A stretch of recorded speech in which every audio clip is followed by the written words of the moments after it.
Good morning students. आज हम लोग डिस्कस करेंगे difference between industry, commerce and trade. सुनने में ऐसे लगता है कि ये तीनों चीज़ें सेम है, कि अगर इंडस्ट्री की बात करें तो इंडस्ट्री में भी हम लोग चीज़ों को प्रोड्यूस करते हैं, और कॉमर्स भी जो है वो थिंग्स और गुड्स एंड सर्विसेज के साथ रिलेटेड है, और ट्रेड भी हम उसी चीज़ को कहते हैं। But there is a slight difference between industry, commerce and trade. हम डिस्कस करते हैं। पहले उन्होंने ये लिखा है कि इंडस्ट्री का मतलब क्या है। हम लोगों ने पिछले वाली स्लाइड्स में भी ये चीज़ डिस्कस करी थी। इंडस्ट्री का मतलब है जहाँ पे गुड्स प्रोड्यूस हो रही हैं, बात खत्म। हम सिर्फ ये बोल रहे हैं कि गुड्स प्रोड्यूस हुई हैं, वो अभी बेची हैं, बेचेंगे, हम उसकी चीज़ नहीं अभी बात कर रहे। सिर्फ वहाँ पे जिस जगह पे चीज़ों को प्रोड्यूस करा जाता है, इनपुट से आउटपुट तक लेके जाया जाता है, वो चीज़ इंडस्ट्री में आती है। Production of things and services, सिर्फ प्रोडक्शन की बात हुई है। अब कहते हैं प्रोडक्शन चीज़ों की कर ली है और किसी ना किसी तरीके से लोगों तक तो वो चीज़ें जाएंगी ना, तो आगे कहते हैं कि उन चीज़ों को आगे तक लेके जाना, मतलब उसके लिए हमें ट्रांसपोर्ट चाहिए, क्योंकि वो चीज़ें अगर जलंधर में बन रही है तो हम लोगों ने वो कहीं ना कहीं तो आगे भेजनी है, तो उसके लिए हमें ट्रांसपोर्ट चाहिए। चीज़ों की इंश्योरेंस कराई, वही चीज़ें जो हमने ऑक्सिलरी एड्स टू ट्रेड पढ़ी थी, वो सारी चीज़ें इंक्लूड होती हैं कॉमर्स में। Distribution of things and services, जो चीज़ें प्रोड्यूस करी थी अब उनको हमने डिस्ट्रीब्यूट करना है, उन चीज़ों को जहाँ पे उनकी डिमांड है वहाँ तक लेके जाना है। तो वो चीज़ें जो हेल्प करती हैं वो आ जाएंगी आपकी कॉमर्स में। आगे आ रहा है कि अगर आपने चीज़ों को ट्रांसपोर्ट कर दिया है, अब एक्चुअल में बाइंग एंड सेलिंग जो आप लोगों की है वो किस में आएगी? ट्रेड। ठीक है। सो इनडायरेक्टली हम लोग देखें, कॉमर्स का पार्ट है ट्रेड। मतलब कि अगर मैं कॉमर्स बोलूँ तो कॉमर्स में दो चीज़ें आती हैं, हम लोगों ने पहले करी ये चीज़ें। कॉमर्स में ट्रेड आता है और एड्स टू ट्रेड आता है।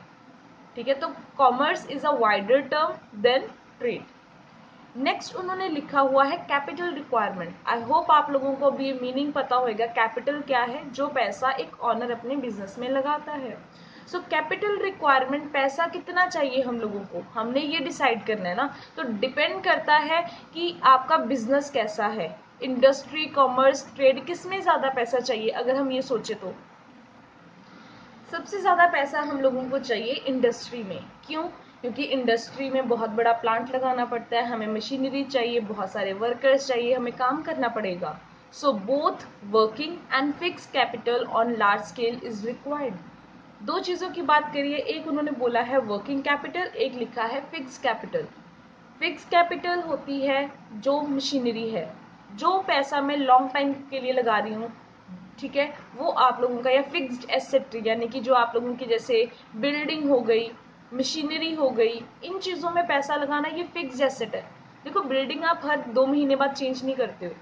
आपने जो अपने इतने बड़े पैसा लगा के इतनी बड़ी मशीनें खरीदी हैं, वो हफ्ते बाद बेचने के लिए नहीं खरीदी, वो 10 साल तक, 6 साल तक आपके ऑर्गेनाइजेशन में रहेंगी। तो जो चीज़ें आप 3 साल या उससे ज़्यादा के लिए चीज़ें यूज़ करते हो वो आती हैं आपके fixed capital.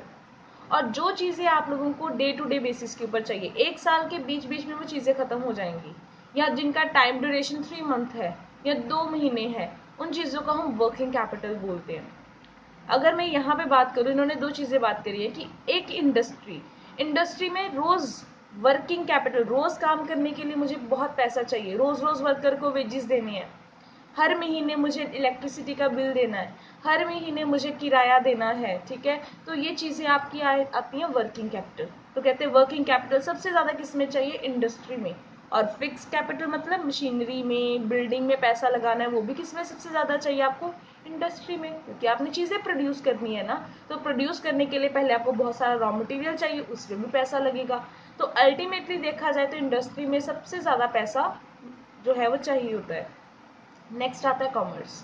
More working capital and less fix capital. I hope आप लोगों को अब दोनों वर्ड्स का मतलब क्लियर है कि वर्किंग कैपिटल क्या है और फिक्स कैपिटल क्या है। वर्किंग कैपिटल जो रोजमर्रा की जिंदगी में हम लोगों को पैसा चाहिए, और फिक्स कैपिटल जो आप लोगों को लॉन्ग टाइम पीरियड के लिए पैसा चाहिए, ये चीजों में आप जिन चीजों में पैसा लगाते हो। सो कॉमर्स में ज़्यादा आपको वर्किंग कैपिटल चाहिए, ठीक है। आप लोगों ने जो है एड्स टू ट्रेड की जो मैं बात करी थी, वेयर हाउसिंग में पैसा लगाना है, आपने इंश्योरेंस कराने, महीने महीने का वो खर्चा है, वो वर्किंग कैपिटल है आप लोगों की। वहाँ पे आप लोगों को अब कॉमर्स में आपको ज़्यादा बड़े जो है बिल्डिंग्स नहीं चाहिए, मशीनरी नहीं चाहिए, तो क्योंकि प्रोडक्शन हो चुकी है तो less fix capital.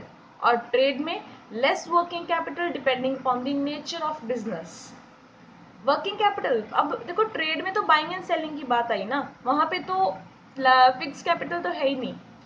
Working capital में इन्होंने क्या कह दिया, कम चाहिए। क्यों? अब देखो, अगर तो देखो मैं मेरा काम क्या था, यहाँ पे लिखा उन्होंने बाइंग एंड सेलिंग। मैं रोज चीजें बेच रही हूँ, रोज चीजों को बेच के मुझे पैसा मिल रहा है, ठीक है। रोज मैंने चीजें बेच दी हैं, रोज जो 100, 200, 1000, 2000, 10,000 पैसे आ गए, तो मुझे वहां पे वर्किंग कैपिटल क्या चाहिए, फिर कम चाहिए। Less working capital depending upon the nature of business.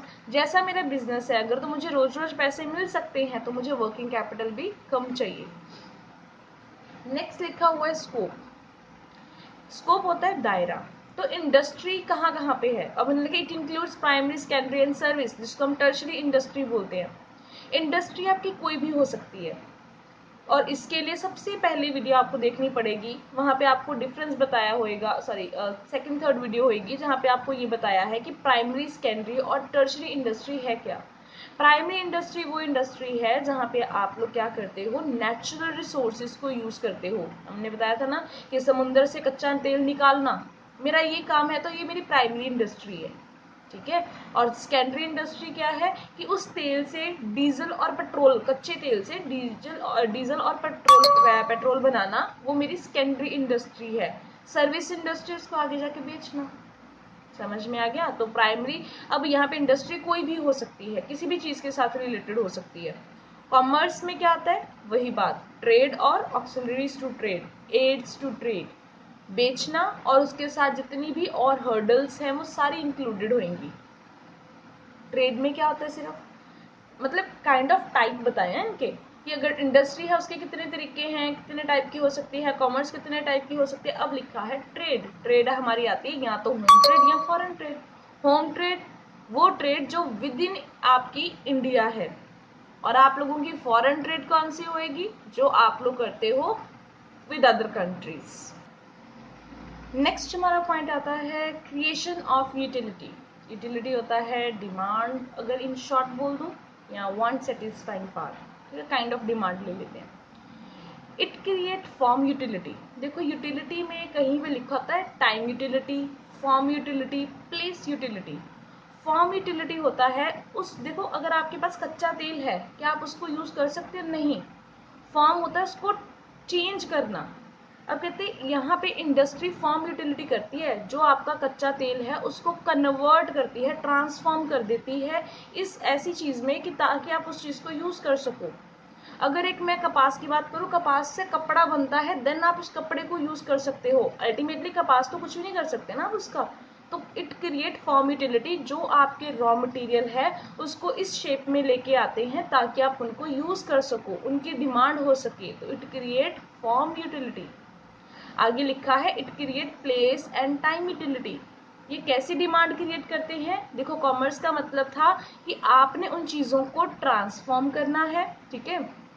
Transform करने के बाद उन चीजों को सही जगह पे, जहां पे उनकी डिमांड है, जलंधर से दिल्ली, तो वो दिल्ली में डिमांड है ना, तो कहते हैं अगर आप लोग चीजें बना रहे हो तो दिल्ली तक अगर चीजें पहुंचा ही नहीं पा रहे हो तो कैसी चीज आपकी, ठीक है। तो लोग क्या वहां पे चीजें नहीं खरीद सकते ना आपकी, आप कितना भी प्रोडक्शन करते जाओ, लोगों को चीजें नहीं मिलेंगी तो क्या फायदा। So it create place utility. उस प्लेस के ऊपर जहां पे उस चीज की डिमांड है, आपने उन चीजों को वहां पे ट्रांसफर करना है, ये होता है प्लेस यूटिलिटी। और टाइम यूटिलिटी का मतलब कि अगर मुझे अगले हफ्ते की, ठीक है, अगले हफ्ते 12 बजे वो चीज़ चाहिए, तो वो अगले हफ्ते मुझे चीज़ मिलनी चाहिए। अगर कहीं पे मान लो आपको ऑर्डर आया है 10,000 गुड्स उन्होंने आपसे मंगवाए हैं कि उन लोगों को 15 ऑफ मई को गुड्स चाहिए, आप लोग नहीं दे पा रहे उनको, 15 ऑफ मई को गुड्स पहुंची नहीं, आपने 20 मई को उनको सेंड करी, तो उनको नहीं चाहिए, उनको 15 की डिमांड थी ना, टाइम क्या था 15 ऑफ मई, आपने नहीं पहुंचाई उनको गुड्स, अब उनको नहीं चाहिए। हो सकता है कहते अब कोई चीजें सही टाइम के ऊपर और सही जगह पे पहुंचाना, ये कॉमर्स का काम है। डिस्ट्रीब्यूशन की बात करी थी ना, डिस्ट्रीब्यूशन मतलब एक जगह से दूसरी जगह तक, तो मैंने यहाँ पे प्लेस की बात कर दी। और यहाँ पे प्रोडक्शन थी, प्रोडक्शन करना, प्रोडक्शन मतलब ट्रांसफॉर्म करना, मैंने ट्रांसफॉर्म फॉर्म कर दिया, उसको बना दिया, उसको ऐसी गुड बना दिया ताकि लोग उसको यूज कर सके। अब यहाँ पे उन्होंने बोल दिया create place and time utility and also possession utility. पहले तो टाइम प्लेस समझ में आ गया, उस जगह पे पहुंचाना, और जिस टाइम पे वो चीजें मांगी गई हैं उस चीज टाइम पे आपने उन चीजों को डिलीवर करना है। तीसरा लिख दिया उन्होंने कि आप लोगों ने पोजेशन भी देना है उन चीजों का। पोजेशन होता है एक्चुअल में, वास्तव में उन चीजों को दूसरे बंदे के हाथ में दे देना। हम बोलते हैं ना इन चीजों का पोजेशन आपके पास है। गाड़ी अगर मुझे दे दी है किसी ने तो वो ये बोलेगा कि इस गाड़ी का पोजेशन मेरे पास है, वो एक्टिवा का पोजेशन मेरे पास है। अगर वो मतलब एक्चुअल में चीज को हैंड ओवर करना, तो कहते हैं अब डिस्ट्रीब्यूशन में चीजें भी आप क्या करोगे, उन लोगों को ट्रांसफर कर दोगे। सो पढ़िए, also possession utility through trade because trade is also a part of commerce. तो ट्रेड मतलब चीजों को बेचना, तो बेच के दूसरे बंदे को चीज देना मतलब पोजेशन देना उस चीज का। अब यहाँ पे सिर्फ क्या हो रहा है, कोई टाइम प्लेस की बात नहीं करी, उन्होंने सिर्फ ये लिखा है कि सेल परचेज के माध्यम से आप लोगों ने पोजेशन यूटिलिटी चीजों को ट्रांसफर करना है, सिर्फ यही ट्रेड है। Element of risk, it involves the maximum risk. Industry में सबसे ज्यादा रिस्क है। क्यों रिस्क है? इतना बड़ा प्लांट लगाया, लाखों करोड़ों का हम लोगों ने वहां पे जगह ली थी, फिर प्लांट जो सेटअप करा था, मशीनरी ली थी, ठीक है, फिर उसके बाद वहां पे वर्कर रखे थे, काम करवाया, रॉ मटेरियल लेके आए, आग लग गई, सारा खराब हो गया। या हम लोगों ने लाखों की प्रोडक्शन करी, लोगों को हमारी चीज ही पसंद नहीं आई, उन्होंने खरीदी नहीं। तो ये यहाँ पे क्या है कि अगर इतना पैसा हम लोगों ने लगाया है तो रिस्क कितना है, बहुत ज्यादा। मैंने एक चीज आप लोगों को पहले बताई थी कि कैपिटल जिस चीज में ज्यादा लगेगी, जिस चीज में पैसा ज्यादा लगेगा, रिस्क उसमें सबसे ज्यादा होगा। अगर कहीं पे आप लोगों ने कोई भी सट्टा लगाया है, वो लगाया ही 100 रुपए का है, तो नुकसान 100 रुपए का ही होगा ना, 200 का तो हो नहीं जाएगा। अगर आपने सट्टा ही लगाया है 10 लाख का, तो नुकसान भी तो ज्यादा होएगा ना उतना। वही चीज यहाँ पे आ जाएगी, जितना पैसा लगाओगे रिस्क उतना ज्यादा होएगा। More the capital more will be the risk. अब यहाँ पे इन्होंने क्या लिखा है, there is less risk as compare to industry, क्योंकि हमने क्या बोला था, सिर्फ हमें वर्किंग कैपिटल चाहिए थोड़ी, वहां पे less fix capital is required. तो अगर वर्किंग कैपिटल भी थोड़ी बहुत हमारी कम है तो हमें रिस्क भी कम होएगा। और यहाँ पे तो बहुत लेस रिस्क है, क्योंकि हम लोग वो बाइंग एंड सेलिंग कर रहे हैं, हमारे घर के पास जो शॉप है वो क्या है, ट्रेड है, चीजों को बेच रहे हैं या खरीद रहे हैं। तो उनको कितना नुकसान हो जाएगा, नुकसान तो होएगा, but as compare to other person like industry and commerce वो कम होएगा। लास्ट में म्यूचुअल डिपेंडेंस, एक दूसरे पे डिपेंड करते हैं या नहीं करते। अगर हम पॉइंट ना पढ़े तो अभी तक हमें ये पता है कि ट्रेड कॉमर्स का पार्ट है, तो इसका मतलब ये है कि ये कहीं ना कहीं एक दूसरे के ऊपर डिपेंड करते हैं। अगर प्रोडक्शन नहीं होएगी तो चीजों को डिस्ट्रीब्यूट कैसे करना और लोग खरीदेंगे कैसे, तो इसका मतलब ये है ना कि ये म्यूचुअल डिपेंडेंस है, एक दूसरे के ऊपर डिपेंड करते हैं। अगर इंडस्ट्रीज बंद हो जाएंगी, अल्टीमेटली इन फ्यूचर कॉमर्स और ट्रेड का नाम ही खत्म हो जाएगा। अगर चीजें प्रोड्यूस होनी बंद हो गई हैं तो बेचना क्या है तुम लोगों ने, ठीक है। तो यहाँ पे आता है commerce and trade both depend upon industry. आ गई बात कि चाहे आप लोगों ने कुछ भी करना है, उसके लिए आपको क्या करना पड़ेगा, पहले प्रोड्यूस करना पड़ेगा। Commerce is not possible without trade, because trade is its major part. अगर आप लोग कॉमर्स करना चाहते हो, अगर आप लोग डिस्ट्रीब्यूशन की बात करना चाहते हो, डिस्ट्रीब्यूट करके भी माइग्रेट करके आप लोग चीजों को दिल्ली ले गए या चंडीगढ़ ले गए, बेचे ही नहीं, तो क्या फायदा आप लोगों को।